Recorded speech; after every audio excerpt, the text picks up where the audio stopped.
Good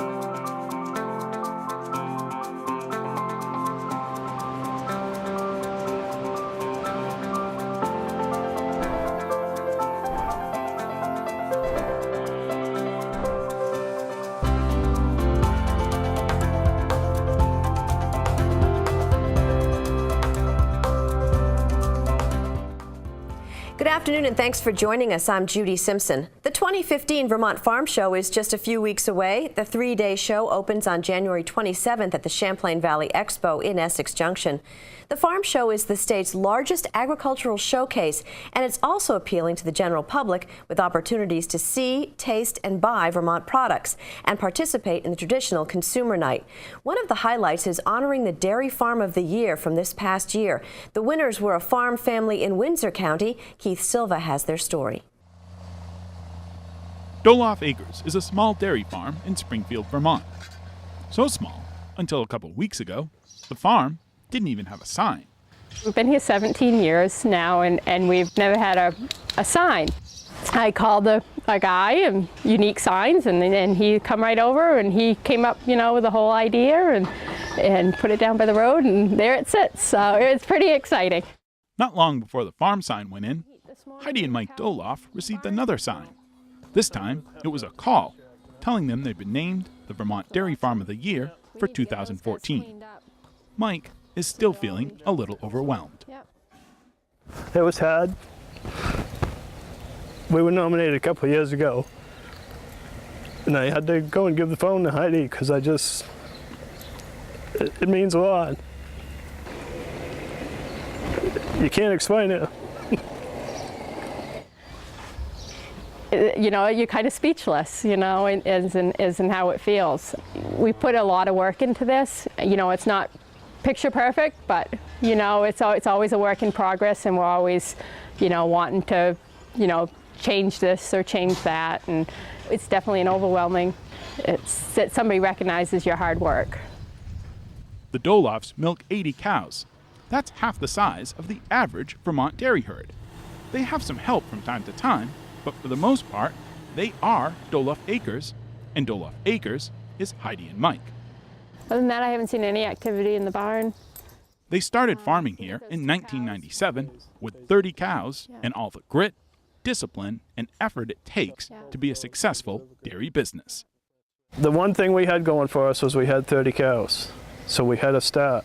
We weren't going to borrow money to buy cows to get the whole thing started, and we just built from there. And both of us worked out until we get up to the numbers where we were comfortable. We always had that. We didn't have any debt on cattle. You know what I mean? So we had that as equity to get going. And it's a lot of sacrifice, a lot of drive, determination. If you know a cow's going to calve, don't go up and eat supper and go to bed. Go back down and check on her. You know what I mean? Because she might be in trouble. And I think that's what's really made us what we are. That's the philosophy of the farm. Yeah. Put it in the extra outfit. Heidi grew up on a dairy farm and went to college for accounting. She balances out her love of numbers with her love of cows and the desire she shares with her husband to be her own boss. My husband, he could have gone and worked at any dairy. Probably I could have, or I could have gone, the CPA route. Thank you, hon. We've worked for other dairies. You can't make the decisions. The people that own the dairies make the decisions, and every dairy is different. And so this dairy, we were able to do our own thing, do it the way we wanted to do it, and we both had a taste on how, we wanted to do it, and that was, in 97, we just built it and tailored it to how we wanted to farm. The way the Doloffs farm is to put cows first and to make sure the milk they make ranks with the highest quality producers in the state. This farm may be small, but it's mighty. Sized right. Tony Kitsis of University of Vermont Extension heads the committee that determines the Vermont Dairy Farm of the Year. So when we first got there, our initial reaction was, boy, these folks really pay attention to their animals. You could tell by the cleanliness of their animals, the neatness around the barns and the facilities. And when we walked into the heifer barn, those baby calves, they knew were their future, and they were taken very well good care of. Dairy farmers operate on thin margins. Input costs continue to rise, and the price paid to farmers for their milk is so volatile they often don't know how much they're going to be paid from month to month. These unpredictable markets mean farmers have to be savvy, prudent, and make sure attention to detail is their top priority.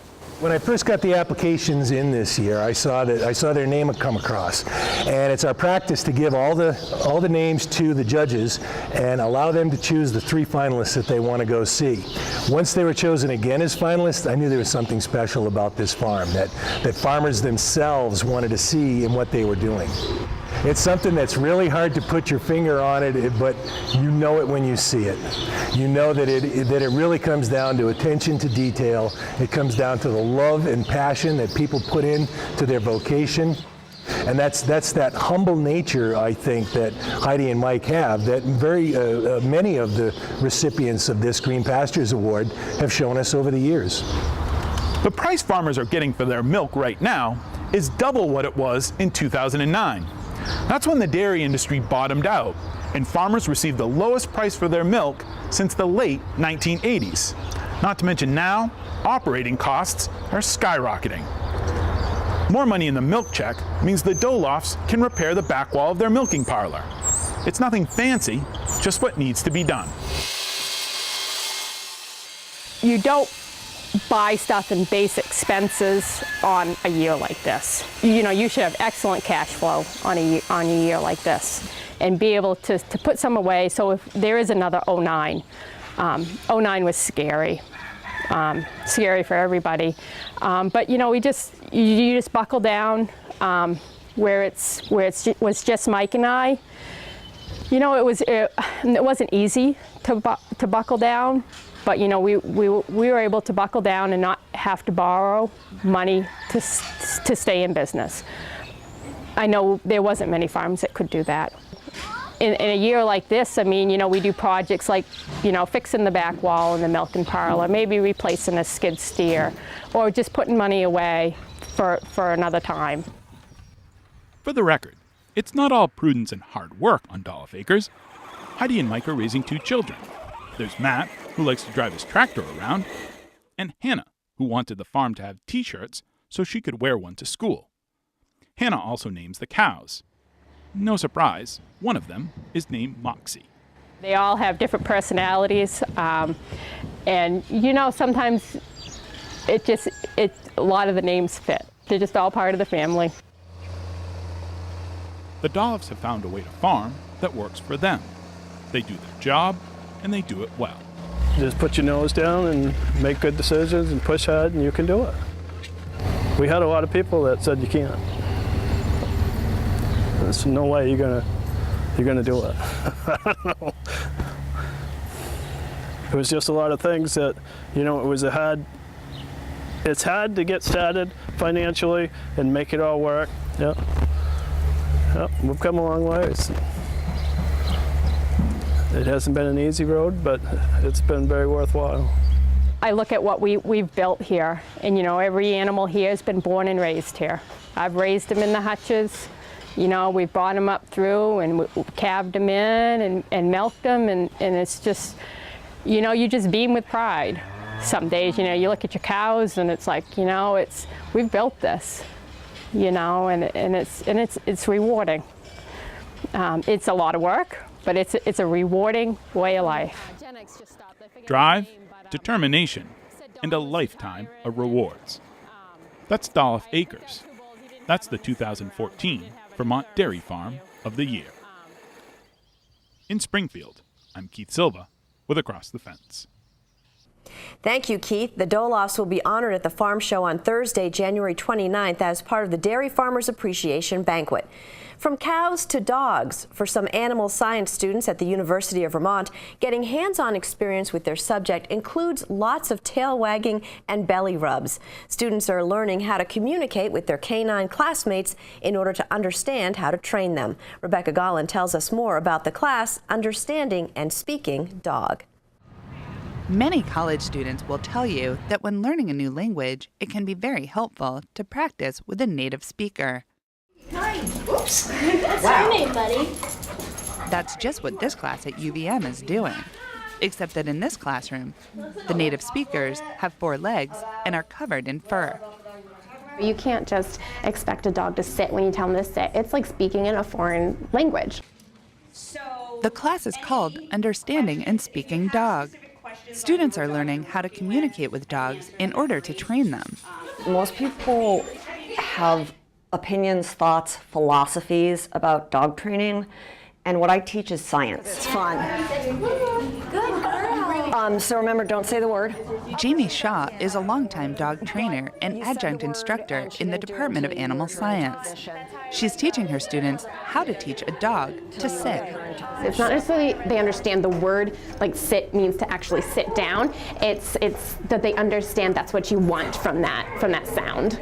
So it's more like they understand that you want that rather than, oh, that's what that means. What we cover in the course is much of it is the exact same thing you would learn in a basic level psychology course.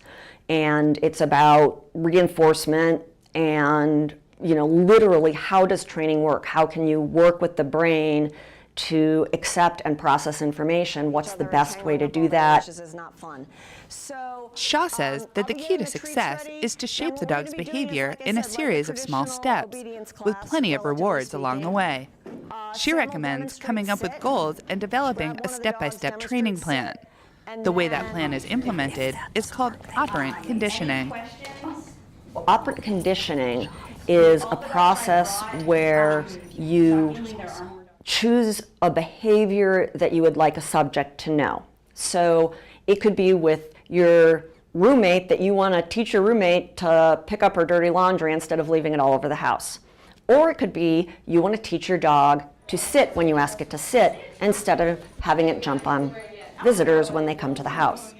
You can't just take a dog and put it in the position that you want it to be in. Like if you're teaching a sit, you can't just take it and physically put it into a sit and do that a bunch of times and expect it to learn it as well. So what shaping is successive approximation. You're taking little baby steps towards the behavior.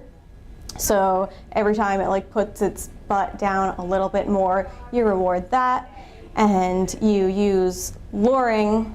You have a treat and you put it into the position that you want by making it want to be in that position with the treat in your hand. A double major in animal science and psychology, Katie Hayden is interested in dog training as a career. She's been practicing what she's learning at the local dog daycare where she works. One of the things that I really have loved in the past 6 months or so that I've been working with dogs professionally is I really love just seeing the improvement that they make, and that is kind of what drives me on. And so it's not so much, it's a little surprising to see how much they can learn in such a short amount of time, but it's really, that's what I love to see, and that's what makes me love training dogs. What you need to do to get a dog that doesn't know how to sit or stand or whatever to do it. Jamie especially makes it look so easy. Her dogs are so well trained, so some of the ones that she brings in, no problem, will just sit on command, they'll just lay down on the floor, and she makes it look so easy. And as we're learning tonight, it's a lot more difficult than it looks. Shaw brings dogs to class throughout the semester in order to demonstrate certain habits and techniques. Most of the canine guest lecturers here this day are untrained rescue dogs from Random Rescue in Williamstown. At first, I didn't realize how many steps you really have to do it. If you want them to do a harder step, you have to break it up into really, really small steps. If it's a complicated trick, how small the steps are in order to reach it, and how if they're not getting it, you have to change the whole plan, or if they are getting it, you don't want to do too much. You might get excited that they're getting it, you want to keep going, but you have to stop and just let them take a break and pick it up again, and just the repetition of it, doing the same trick over and over and over again until they master it. Good boy. And I back up when I train this because it makes the dogs run a little bit faster to you, makes it more fun.